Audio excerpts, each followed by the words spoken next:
এভাবে একবার দই বানানো শিখে গেলে গ্যারান্টি দিলাম বাইরের কেনা দই খাওয়ার কথা কখনো চিন্তা করবেন না। মাত্র 1 চা চামচ দই বীজ দিয়ে 1 কেজি দই বানাতে পারবেন অনায়াসে। এমন সুন্দর দই হবে, মুখে দিলে আপনি চিন্তা করবেন এত মজার দই আমি তৈরি করলাম, এতদিন কেন এই রেসিপি জানলাম না। হ্যালো এভরিওয়ান, আসসালামু আলাইকুম।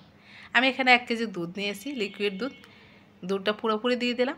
এর সাথে এখন 3 টেবিল চামচ পরিমাণ উঁচু করে গুঁড়া দুধ দিয়ে দিলাম। আর ঠান্ডা অবস্থায় দিবেন, তাহলে সুন্দর করে মেশাতে পারবেন। গরম দুধের মধ্যে গুঁড়া দুধ দিলে কি হয়, দলা পেকে যায়। এটাকে কিছুক্ষণ জাল করে নেব। 4-5 মিনিট জাল করার পর এর মধ্যে এখন চিনি দিয়ে দেব। তো চিনিটা মিষ্টি যে যেরকম খেতে চান সে অনুযায়ী মিষ্টিটা দিবেন। তো এই যে আমি এখন চিনিটা দিয়ে দিলাম। আর গুঁড়ো দুধ দিলে কিন্তু দুধটা বেশি অনেকক্ষণ করে জাল করার প্রয়োজন হয় না, এমনি ঘন হয়ে যায়। তো এই যে আমি এটাকে জাল করে নিচ্ছি। আর এখানে যদি আপনারা বেশি কালার করতে চান তাহলে ক্যারামেল ব্যবহার করতে পারেন। দুধ জাল করে যে কালারটা আসবে আমি সেই কালারটাই রাখবো, তাই ক্যারামেল ব্যবহার করতেছি না। এমনি একটু সুন্দর কালার চলে এসেছে দেখেন।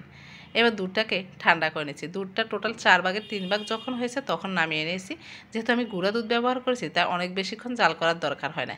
এখানে উঁচু উঁচু 1 চা চামচ পরিমাণ দই বীজ দিয়েছি, এর বেশি দরকার নাই। তো এই যে দই বীজটা দিয়ে তারপরে এটাকে মিশিয়ে নিলাম। আর দই বীজটা কখন দিবেন, দুধটা কিন্তু উষ্ণ গরমের থেকে একটু বেশি গরম থাকবে। আবার আহামরি বেশি গরম থাকবে না, রাখা যাবে না, তাহলে কি হবে আপনার ছানা কেটে যাবে। আবার বেশি ঠান্ডা ঠান্ডা হয়ে গেলে তখন দইটা বসতে চায় না। উষ্ণ থেকে একটু বেশি রাখবেন। আর এটাকে একটু হ্যান্ড উইচ দিয়ে ভালো করে একটু ফেনা ফেনা করে নেবেন, তাহলে উপরে সুন্দর একটু ফেনা ফেনা ক্রিয়েট হয়, দেখতে ভালো লাগে, সুন্দর করে মিশে যায়। এখন আমি 1 টাইম বাটিতে এভাবে সুন্দর করে মানে দিয়ে দিলাম। তারপর উপরে ঢাকনাটা লাগিয়ে দিলাম। একটা 1/2 কেজির বক্স আর 4টা তো কাপ দিয়েছি দেখেন। টোটাল 1/2 কেজির 2টা বক্স হবে। এরকম করে যদি আমার মতো গুঁড়া দুধ মিশিয়ে দুধ তৈরি দই তৈরি করেন, 1 কেজি দুধে কিন্তু 1 কেজি দই হবে। এখন আমি সোফার উপরে রেখে উপরে একটা সোয়েটার, তার উপরে একটা পাতলা কাঁথা দিয়ে এরপরে কোষণের কভার দিয়ে 4-5 ঘন্টার মতো ঢেকে রেখে দিয়েছি। মানে আমি 3টার দিকে দিয়েছি, মাগরিবের পর ইফতারের পর এখন খুলে দেখতেছি অবস্থা কি। তো এই যে দেখেন প্রায় 4 ঘন্টা 4.5 ঘন্টার মতো রেখেছি। এখন খুলে দেখতেছি দইটা সুন্দরভাবে বসেছে কিনা। আমার মতো যদি এভাবে আপনারা দই দুধ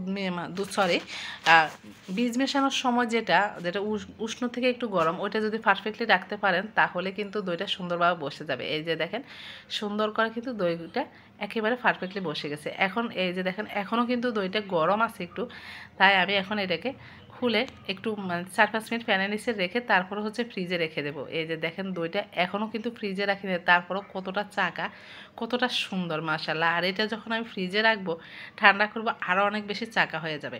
তো এরপরে ফ্রিজে রেখেছিলাম আমি। ফ্রিজে রেখে ফ্রিজ থেকে বের করে এখন দেখাচ্ছি আপনাদেরকে। ফ্রিজে যতক্ষণ ইচ্ছা রাখতে পারেন, 3-4 ঘন্টা রাখলেও হবে বা 2 ঘন্টা রাখতে পারেন।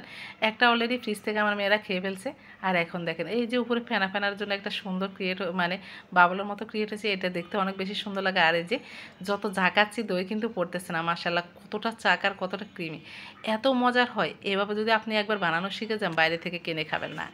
আর কে কোথায় থেকে আমার ভিডিওটি দেখছেন সেটা অবশ্যই কমেন্ট বক্সে জানাবেন। আর ভিডিওটি ভালো লাগলে অবশ্যই লাইক কমেন্ট শেয়ার করবেন। আমি 2টা থেকে কেটে দেখাচ্ছি। এই যে দেখেন দইটা মাশাআল্লাহ, রোজার মাসে এভাবে যদি বাসায় তৈরি করে খেতে পারেন তাহলে বাইরে থেকে কিনে খাওয়ার কী দরকার বলেন তো। আর 1 কেজি দুধে 1 কেজি দই হয়ে যায়। আল্লাহ হাফেজ।